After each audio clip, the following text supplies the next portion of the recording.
예수 그리스도의 계시. 요한계시록 1장 1절 예수 그리스도의 계시라. 이는 하나님이 그에게 주사 반드시 속히 되리를 그 종들에게 보이시려고 그 천사를 그 종 요한에게 보내어 지시하신 것이라. 잠언 29절 18절 묵시가 없으면 백성이 방자히 행하거니와 율법을 지키는 자는 복이 있느니라. 묵시는 곧 계시입니다. 묵시가 없으면 자기 마음대로 생활한다는 뜻입니다. 묵시가 없으면 망한다는 소리도 됩니다. 계시록이 없으면 마지막 구원을 못 받는다는 뜻도 된다는 말입니다. 묵시 곧 계시가 없으면 사람들은 방자히 행합니다. 곧 망하는 사람이 되어버리지요. 계시를 좋게 해석하면 율법입니다. 율법을 지키는 자는 복을 받습니다. 야고보서 1장 25절 자유하게 하는 온전한 율법을 들여다보고 있는 자는 듣고 잊어버리는 자가 아니요 실행하는 자니 이 사람이 그 행하는 일에 복을 받으리라. 이 성경 전체가 다 묵시라고 말씀드릴 수 있습니다. 하박국 2장 3절 이 묵시는 정한 때가 있나니 그 종말이 속히 이르겠고 결코 거짓되지 아니하리라. 비록 더딜지라도 기다리라. 지체되지 않고 정령 응하리라.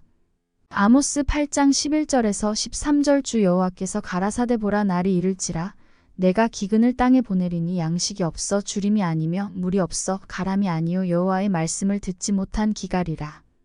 사람이 이 바다에서 저 바다까지 북에서 동까지 비틀거리며 여호와의 말씀을 구하려고 달려 왕래하되 얻지 못하리니 그날에 아름다운 처녀와 젊은 남자가 다 갈아여 피곤하리라. 여호와의 말씀을 듣지 못한 기갈이라. 하나님의 말씀이 곧 율법이며 계시이며 지시인데 이 하나님의 말씀을 못 들으면 영적으로 기갈이 들립니다. 또 심적으로 기갈이 들리고 마지막엔 육적으로도 기갈이 들리게 됩니다. 바꾸어서 말하면 이 묵시가 없으면 영육간에 가난해집니다. 하나님이 함께 하시면 복을 받고 하나님이 함께 하시지 않으면 복이 없다는 말이지요. 마지막 때가 되면 진짜 성경 말씀이 흔하지 않다는 내용입니다. 성경책이 없어짐이 아니요 진실된 말씀이 없어진다는 뜻입니다. 말씀이 다 좋은 것 같으나 진짜가 아니라는 것입니다. 앞으로 성경을 가짜로 증거할 자가 많이 나올 것이며 아무리 말을 많이 들어도 하나님의 참 말씀을 듣지 못한 기갈과 기근이 들릴 것입니다. 먹는 양식이 없어서 주림이 아니요 물이 없어 목마름이 아니라 여호와의 말씀, 즉 예수 그리스도의 계시를 똑바로 알지 못하여서 영적으로 굶주리고 목마르게 된다는 예언입니다. 고린도후서 12장 1절 무익하나마 내가 부득불 자랑하노니 주의 환상과 계시를 말하리라. 사도 바울도 내가 그리스도 안에 있는 한 사람을 아노니 14년 전에 그가 셋째 하늘에 이끌려간 자라. 그가 몸 안에 있었는지 몸 밖에 있었는지 나는 모르거니와 하나님은 아시느니라 라고 고린도후서 12장 2절에 말씀하셨지요. 성경 말씀은 진짜 멋진 계시이지만 사도 바울도 받은 계시가 있으니 부득불 말하리라는 뜻입니다. 갈라디아서 1장 12절 이는 내가 사람에게서 받은 것도 아니요 배운 것도 아니요 오직 예수 그리스도의 계시로 말미암은 것이라. 사도 바울이 자기 마음대로 쓴 글이 아닙니다. 사도 바울이 로마서에서부터 빌레몬서까지 13권을 썼다고 하지 않습니까? 그 13권을 사도 바울이 많이 배워서 썼다고 보는 분이 계시는데 사도 바울이 2개의 학부를 나왔다고 하지만 배운 것은 분토같이 버렸다고 말했고 갈라디아서 1장 12절에는 주의 계시로 기록했다라고 되어 있습니다. 자기가 배운 학식과 글 가지고 쓰는 것이 아니라 오직 예수 그리스도의 계시로 쓴 것입니다. 그렇습니다. 사도 바울이 기록한 모든 성경은 사람의 뜻을 따라 된 것이 아니요 사람에게 받은 것도 아니고 배운 것도 아니요 오직 예수 그리스도가 내게 직접 계시한 것이다 라고 결론을 내렸습니다. 고린도전서 7장 12절 그 남은 사람들에게 내가 말하노니 이는 주의 명령이 아니라 만일 어떤 형제에게 믿지 아니하는 아내가 있어 남편과 함께 살기를 좋아하거든 저를 버리지 말며. 고린도전서 7장 26절 내 생각에는 이것이 좋으니 곧 임박한 환난을 인하여 사람이 그냥 지내는 것이 좋으니라. 고린도전서 7장 12절과 26절은 사도 바울의 생각대로 쓴 글입니다. 갈라디아서 2장 2절 계시를 인하여 올라가 내가 이방 가운데서 전파하는 복음을 저희에게 제출하되 유명한 자들에게 사사로이 한 것은 내가 다름질하는 것이나 다름질한 것이 헛되지 않게 하려 함이라. 바울이 유명한 자들 집에 찾아가서 사사로이 개인 상담식 복음을 전한 것은 많이 배웠다는 교만에서 행한 것이 아니고 유명한 자들의 초청을 받아 사사로이 전한 말씀이 덕이 되고 헛되지 않게 된다는 내용입니다. 아주 높다고 하는 양반들은 창피하다고 부흥회나 집회에 나오지는 않지만 초청은 하게 마련입니다. 초청받고 가서 기도를 드릴 때는 돈이 많은 자들이나 높은 양반들도 꿇어 앉아서 정중하게 기도를 받습니다. 이것은 그들의 양심은 구원받기를 원하기 때문에 오직 이 계시를 더 전달해서 더 많이 믿게 하는 것이요. 계시가 교회뿐만 아니라 밀실에 있는 높은 자에게도 증거될 수 있게 되는 것입니다. 에베소서 3장 3절 곧 계시로 내게 비밀을 알게 하신 것은 내가 이미 대강 기록함과 같으니. 에베소 교회에 보낸 이 글은 바울이 옥에 갇혀 있으면서 보낸 옥중 서신입니다. 바울이 계시로 받아 기록한 옥중이나 요한이 귀양 가서 반모섬에서 계시로 받아 쓴 곳이 모두 외딴 곳이며 조용한 장소입니다. 옥중이든 섬이든 외딴 곳에서 기도하면 성경이 열립니다. 이치적으로 해석하면 우리가 집을 떠나면 외딴 곳입니다. 사도들이 만 가지 생각을 잊어버리고 말씀에만 창념하며 깊이 생각하면서 은혜 받는 곳도 고요하고 조용한 외딴 섬인 것입니다. 이치적인 설명을 드렸습니다. 요한계시록 1장 1절 예수 그리스도의 계시라. 이는 하나님이 그에게 주사 반드시 속히 되리를 그 종들에게 보이시려고 그 천사를 그 종 요한에게 보내어 지시하신 것이라. 마태복음 11장 27절 내 아버지께서 모든 것을 내게 주셨으니 아버지 외에는 아들을 아는 자가 없고 아들과 또 아들의 소원대로 계시를 받는 자 외에는 아버지를 아는 자가 없느니라. 로마서 16장 26절 이제는 나타내신 바 되었으며 영원하신 하나님의 명을 조차 선지자들의 글로 말미암아 모든 민족으로 믿어 순종케 하시려고 알게 하신 바 그 비밀의 계시를 조차된 것이니 이 복음으로 너희를 능히 견고케 하실 하나님이 그에게 주사. 창세기 18장 17절 여호와께서 가라사대 나의 하려는 것을 아브라함에게 숨기겠느냐. 여호와께서 하시고자 하시는 것을 아브라함에게 숨기겠습니까? 하나님이 하시고자 하시는 일과 모든 섭리를 예수님께 숨기겠습니까? 죽음을 두려워하지 않고 예수님을 믿고 받드는 자들에게도 이 비밀을 숨기지 않으십니다. 진실하고 성실하게 앉아서 성경을 들으면 저절로 좋아질 뿐만 아니라 은혜를 많이 받아 교회가 부흥되고 유기부한 자가 되도록 하기 위한 큰 집회도 하게 됩니다.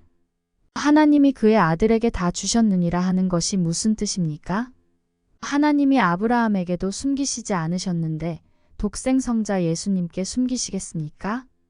사람의 생각을 개입시키지 않고 말씀 그대로 믿으면 가장 정확하고 가장 좋습니다.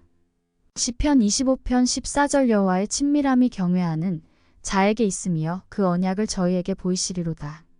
친밀함이 저희에게 있으므로 그 비밀의 언약을 여호와를 경외하는 자에게 다 보여주시고 행하시니 여러분도 진실하고 성실한 마음을 가지고 오면 다 알려주십니다. 마음이 환하게 뚫리고 머리가 맑아지면서 열리고 어지러운 병도 낫고 피곤도 도망가고 근심병도 도망가고 참 평안이 옵니다. 민수기 25장 12절 그러므로 말하라. 내가 그에게 나의 평화의 언약을 주리니. 아모스 3장 7절 주 여호와께서는 자기의 비밀을 그 종 선지자들에게 보이지 아니하시고는 결코 행하심이 없으시리라. 하나님은 비밀을 선지자 계통에게만 먼저 알려주십니다. 제사장 계통은 잘 알려주시지 않습니다. 구약의 비밀과 하나님께서 간직하고 계시는 비밀을 하나님의 종 선지자들에게 반드시 다 알려주십니다. 알려주신 후 행하십니다. 이 마지막 전쟁이 일어나기 전에 반드시 어느 곳에서인가 선지자와 같은 신앙을 가진 그런 계통의 성경의 비밀을 훤하게 알려주십니다. 알려주신 뒤에 다 행하십니다. 요한복음 3장 34절 하나님의 보내신 이는 하나님의 말씀을 하나니 이는 하나님이 성령을 한량없이 주심이니라. 본래는 하나님이 예수님께 성령을 한량없이 보내주셨고 예수님께서는 승천하신 후 보혜사 성령을 보내주셨습니다. 그러니까 하나님의 보내심을 입은 자들이 되어야 하나님의 말씀을 입에 담게 해주시고 성령을 한량없이 부어주시면서 하나님의 말씀만 전하도록 하십니다. 이사야 51장 16절 내가 내 말을 내 입에 두고 내 손 그늘로 너를 덮었나니 이는 내가 하늘을 펴며 땅의 기초를 정하며 시온에서 이르기를 너는 내 백성이라 하려 하였음이니라. 여러분이 말을 하려면 하나님의 말씀하시는 것과 같이 하십시오. 교회마다 거의가 믿기는 하나님과 예수님을 믿으면서 말은 전부 세상 말만 하고 있는 실정입니다. 그것은 나라는 자기 속에 말씀이 없기 때문에 그렇게 된 것입니다. 쌀통에서는 쌀, 물통에서는 물이 나오고 베개 속에는 왕겨만 나옵니다. 말씀이 없다는 말은 곧 베개 속에서는 빈 껍데기만 나오듯이 진리가 없는 사람은 세상 소리만 나온다는 그런 말입니다.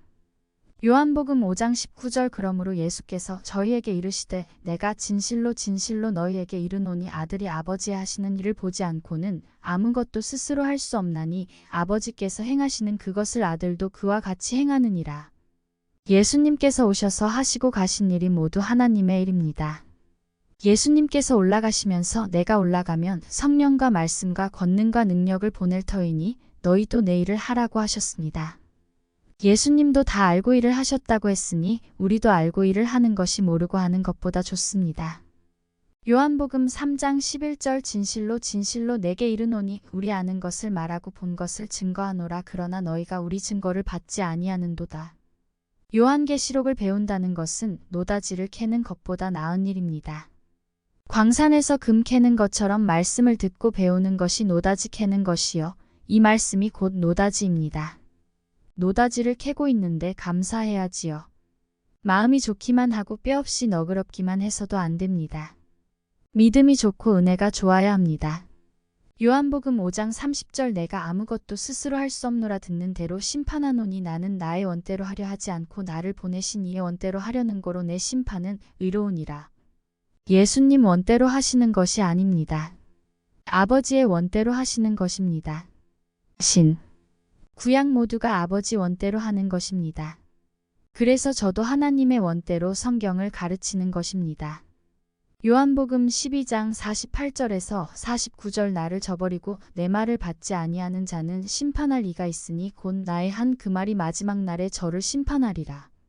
내가 내 자의로 말한 것이 아니요 나를 보내신 아버지께서 나의 말할 것과 이를 것을 친히 명령하여 주셨으니. 병 고치는 집회를 사람들이 원하시겠지만 하나님이 원하시는 것은 성경을 가르쳐 드리는 것입니다. 그 원하심을 따라신 구약을 모두 다 가르치기가 바쁩니다. 요한복음 8장 26절 내가 너희를 대하여 말하고 판단할 것이 많으나 나를 보내신 이가 참되심에 내가 그에게 들은 그것을 세상에서 말하노라 하시되 예수님께서 하나님께 들은 것을 세상에게 말씀하셨습니다. 우리는 요한이 받아서 기록해 놓은 것을 세상에게 말해야 합니다. 디모데후서 4장 2절 너는 말씀을 전파하라 때를 얻든지 못 얻든지 항상 힘쓰라 범사에 오래 참음과 가르침으로 경책하며 경계하며 권하라. 요한복음 8장 40절 지금 하나님께 들은 진리를 너희에게 말한 사람인 나를 죽이려 하는도다. 아브라함은 이렇게 하지 아니하였느니라. 아브라함은 이렇게 하지 아니하였느니라. 너희는 왜 아브라함의 자손이라고 하면서 나를 죽이려고 하느냐? 이 말씀 때문에 나를 죽이려고 하는구나. 아브라함은 오히려 멜기세덱을 만나서 11조를 바쳤느니라. 창세기 14장 20절 너희 대적을 내 손에 붙이신 지극히 높으신 하나님을 찬송할지로다 하매 아브라함이 그 얻은 것에서 10분 1을 멜기세덱에게 주었더라 라고 하신 겁니다. 아브라함을 소개하면서 바리새인의 잘못된 점을 지적하고 있습니다. 마태복음 23장 23절 화 있을진저 외식하는 서기관들과 바리새인들이여 너희가 박하와 회양과 근체에 11조를 들이되 율법에 더 중한 바 의와 인과 신은 버렸도다. 그러나 이것도 행하고 저것도 버리지 말아야 할지니라. 요한복음 12장 49절 내가 내 자의로 말한 것이 아니요 나를 보내신 아버지께서 나의 말할 것과 이를 것을 친히 명령하여 주셨으니. 하나님이 예수님께 말할 것과 이를 것을 명령하셨습니다. 그 명령한 것을 전달하는 것입니다. 예수님도 내 자의로 하는 것이 아니라 라고 말씀하십니다. 간단하게 말씀드리면 성경은 하나님의 지상명령이므로 받들어야 한다는 말입니다. 요한복음 12장 50절 나는 그의 명령이 영생인 줄 아노라. 그러므로 나의 이르는 것은 내 아버지께서 내게 말씀하신 그대로 이르노라 하시니라. 요한복음 14장 17절 저는 진리의 영이라. 세상은 능히 저를 받지 못하나니 이는 저를 보지도 못하고 알지도 못함이라. 그러나 너희는 저를 아나니 저는 너희와 함께 거하시며 또 너희 속에 계시겠음이라. 예수님이 오셔서 하나님의 명령을 전하시면서 서서히 가실 준비를 하시느라고 미리 예언하신 말씀입니다. 내가 올라가면 성령 즉 보혜사라는 진리의 영이 오신다.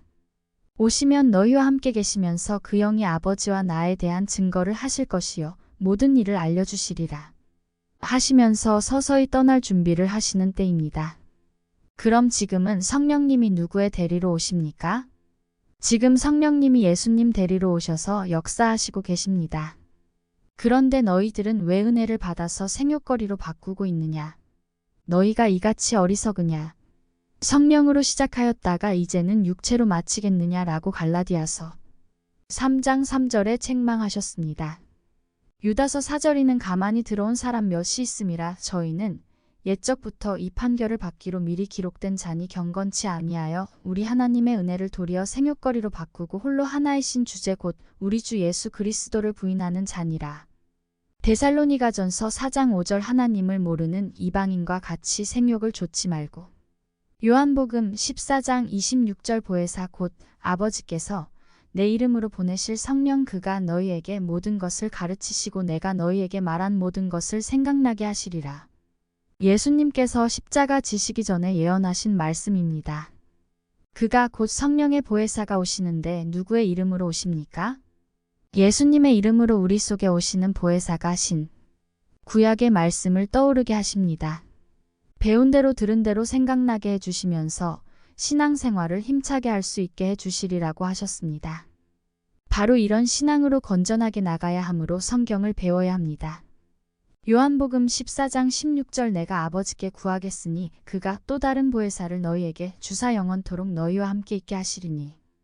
요한복음 15장 15절 이제부터는 너희를 종이라 하지 아니하리니 종은 주인의 하는 것을 알지 못함이라. 너희를 친구라 하였노니 내가 내 아버지께 들은 것을 다 너희에게 알게 하였음이니라. 종은 종인데 종으로 여기지 않고 친구라 여긴다고 하였습니다. 진짜 친구에게는 비밀이 없습니다. 진짜 친구는 내 대신 울어줄 수 있고 내 부모를 모실 수 있습니다. 노름 친구는 친구가 아닙니다. 내가 이제는 너희를 종이라 하지 않고 친구라 하겠노라. 종에게는 비밀을 가르쳐 주지 않지만 친구에게는 가르쳐 주느니라. 여러분, 지금부터 우리는 주님과 어떤 관계가 되어야 되겠습니까? 요한복음 15장 13절 사람이 친구를 위하여 자기 목숨을 버리면 이에서 더 큰 사랑이 없나니.